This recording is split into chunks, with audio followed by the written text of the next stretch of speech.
କାଲି ଏସିଆ କପ୍ରେ ଇଣ୍ଡିଆ ପାକିସ୍ତାନର ମ୍ୟାଚ୍ ଥିଲା କିନ୍ତୁ ମୁଁ ଭାବୁଛି ପାକିସ୍ତାନ ଟିମ୍ ସହିତ ଆମ ମ୍ୟାଚ୍ ଆକ୍ଚୁଆଲି ନଥିଲା ଆମ ଟିମ୍ଟା ସାୟଦ ହଂକଂ ସହିତ ଥିଲା ନଚେତ ୟୁଏଇ ସହିତ ଥିଲା ଏତେ ଫାଲତୁ ପାକିସ୍ତାନ ଟିମ୍ ମୁଁ ତ ଦେଖିବାଟା ପୁରା ଫାଲତୁ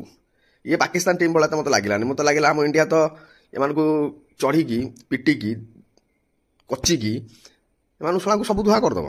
ଏ ତ ଏକା ହାର୍ଦ୍ଦିକ ପାଣ୍ଡିଆ କାଫି ଅଭିଷେକ ଶର୍ମା ତ ସାଇନ୍ସ ଆଫ୍ରିଦିକୁ ପ୍ରଥମ ଓଭରରେ କୁଟୁଛି ଆଉ କ'ଣ କହିବି ସେଇ ସାଇନ୍ସ ଆଫ୍ରିଦିକି ରୋହିତ ଶର୍ମା ବିରାଟ କୋହଲି ଥିଲାବେଳେ ତାକୁ ଟିକେ ରେସ୍ପେକ୍ଟ ଦିଅନ୍ତି ତ ସୁଇଙ୍ଗର ଟିକେ ଦେଖନ୍ତି କିନ୍ତୁ ସୁଇଙ୍ଗ କରୁଛି ଅଭିଷେକ ଶର୍ମା ତ ପ୍ରଥମ ବଲରୁ ମାରି ଆରମ୍ଭ କରିଦେଲା ମୋତେ ଲାଗିଲା କି ପାକିସ୍ତାନ ଗୋଟେ Pakistan team it is the comedian କାହିଁକିନା ଆମ ଟୋକାଙ୍କର ଯେଉଁଭଳିଆ ବୋଲିଂ ଦେଖ ଓଭରକୁ 5 ଲେଖା ସ୍କୋର କରିବା ତାଙ୍କ ପାଇଁ କାଠିକର ପାଠ ହେଇଗଲା ଓଭରକୁ 5 ରନ୍ ଲେଖା ସେଇ ତ ସାଇନ୍ସ ଆଫ୍ରିଦି ଆସିକି ଯେଉଁ 2-4ଟା ଛକ୍କା ମାରିଦେଲା ସେଇଟା ତାଙ୍କ ପାଇଁ ଭାଗ୍ୟ ନହେଲେ ତ 100 ରନ୍ ଛୁଇଁବାଟା ବି ମୁସ୍କିଲ ହେଇଯାନ୍ତା କାଲି 100 ରନ୍ ଛୁଇଁବାଟା ଭାରି ମୁସ୍କିଲ ହେଇଥାନ୍ତା ଆଉ ମୁଁ ଟିକେ ଷ୍ଟାଡିୟମକୁ ଟିକେ ଦେଖୁଥିଲି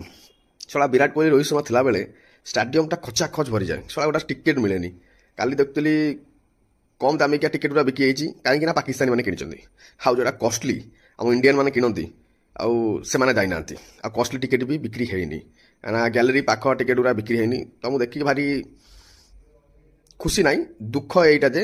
କି ଯେଉଁଭଳିଆ ଆଶା କରିଥିଲି ପାକିସ୍ତାନ ସହିତ ଯେଉଁଭଳିଆ ମ୍ୟାଚ୍ ହେବ ଇଏ ସେ ପାକିସ୍ତାନ ମୋତେ ଦେଖାଗଲାନି ତ କମେଡ଼ିଆନ୍ ଟୁ ବି ହୀନ ଦେଖାଗଲା।